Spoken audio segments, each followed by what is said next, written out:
Buenos días, espectadores. Bienvenidos a nuestro noticiero Dúo de Dos. El día de hoy, este episodio está dedicado a uno de los conflictos más significativos en la historia moderna, la Primera Guerra Mundial. Bueno, el día de hoy explicaremos cómo se desarrolló este devastador conflicto que causó muchos cambios significativos en el siglo XX y XIX.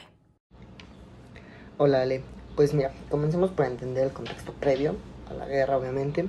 Desde el final del siglo XIX, Europa se encontraba en conflicto y tenía mucha tensión. Es ahí cuando se descubrió la paz armada, pero quiero que me expliques, ya que tú investigaste, qué significa esto, o sea, la paz armada, qué es lo que trata de decir o qué explica, o más bien cuál es el suceso que pasó para que se llamara la paz armada. Exacto, Eric. La paz armada se refería a un periodo en el que las principales potencias europeas como Alemania, Francia, Rusia y el Reino Unido estaban constantemente en competencia militar y diplomática. Esto se veía muy reflejado en el sistema de alianzas que se creó, donde las naciones se agrupaban en diferentes bloques como la Triple Ente y la Triple Alianza. Por aquí les voy a dejar algunas imágenes acerca de estos dos bandos. Y estas tensiones llegaron a su punto crítico en la crisis balcánica, me parece. Correcto, la rivalidad imperialista en los Balcanes llevó a una serie de conflictos y tensiones entre Serbia, Austria-Hungría y otras potencias europeas. El asesinato del archiduque Francisco Fernando de Austria en Sarajevo en 1914 fue lo que desencadenó una serie de eventos impresionantes que esto lleva a la Primera Guerra Mundial, donde todo estalla. El pie de trinchera es una enfermedad probablemente tan antigua como la humanidad misma. Sin embargo, serían las condiciones de humedad y frío propias de las trincheras de la Primera Guerra Mundial las que convertirían a esta patología de un problema esporádico a una auténtica epidemia entre los combatientes. Solo entre los efectivos británicos, el pie de trinchera provocó aproximadamente 75,000 bajas. Dale gracias a Maiselvan y confía en ella, que el pie de trinchera, dile adiós. Ok, estás en lo correcto. Comenzó la Primera Guerra Mundial sobre Austria y Hungría, que declararon la guerra a Serbia, arrastrando a sus respectivos aliados a la contienda, que, como nos dijo Samson, había dos alianzas, pero los primeros meses de la guerra estuvieron marcados por una rápida guerra de movimientos. En las guerras desplazaban rápidamente por el campo de batalla. Era un dominio de territorios que prácticamente Hungría quería tomar a Serbia y pues obviamente Serbia no se iba a dejar. Entonces hubo una guerra entre ellos y pues más adelante veremos quién logró ganar o si no lograron ganar. Pero pronto, la guerra tomó nuevos frentes. La guerra submarina y en el mar se convirtió en un aspecto crucial del conflicto, con los submarinos alemanes hundiendo barcos mercantes, provocando tensiones en Estados Unidos, que entró a la guerra en 1917. Mientras tanto, en tierra, la guerra de trincheras se convirtió en la imagen más icónica de la guerra.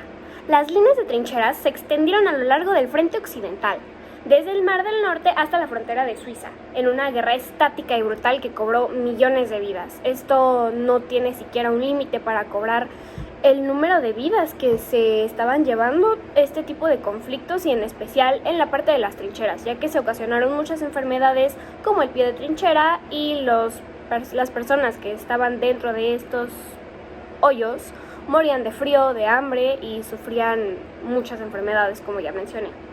Pero tenemos que entender que la guerra no solamente fue terrestre. También la guerra, aquí es donde llegan los benditos aviones que los usaban como para bombardeos, para reconocimiento y para combates aéreos. Esto pasaban por arriba y dejaban caer bombitas. Y eso hacía que pues los soldados, los que habitaban ahí, estuvieran al pendientes de ya no solamente de la tierra, sino también aéreo, cuidarse por tierra y por arriba, y esto llevaba un gran favor a quien tendía estos bombardeos, porque pues se les facilitaba abrir camino o abrir paso y meterle miedo a sus rivales. Finalmente, tras años de conflicto y una enorme pérdida de vidas, llegamos al armisticio. El 11 de noviembre de 1918 se firmó el armisticio, el que firmó Rusia, si no mal recuerdo, que puso fin a todas las hostilidades del frente occidental, marcando el fin de la guerra por fin. Pero la paz no llegaría tan fácilmente. Los tratados como el Tratado de Versalles impusieron duras condiciones a Alemania y otras naciones derrotadas, sentando las bases de conflictos futuros.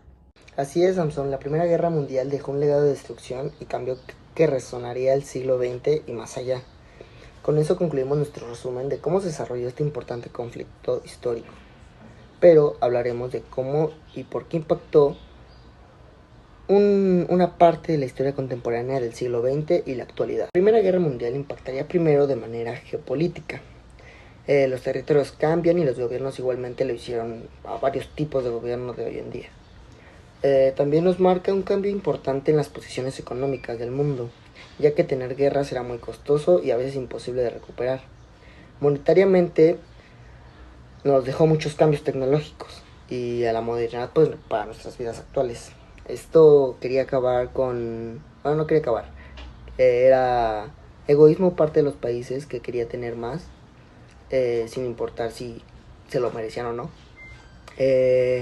Un ejemplo es Estados Unidos. Estados Unidos tenía el dinero, tenía lo político, tenía todo para unirse a la guerra y fue cuando aprovechó.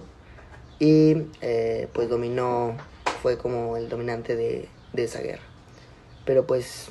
sin nada más que argumentar, sería solo eso. Desde nuestro estudio les agradecemos por acompañarnos en este especial sobre la Primera Guerra Mundial. Buenas noches a todos.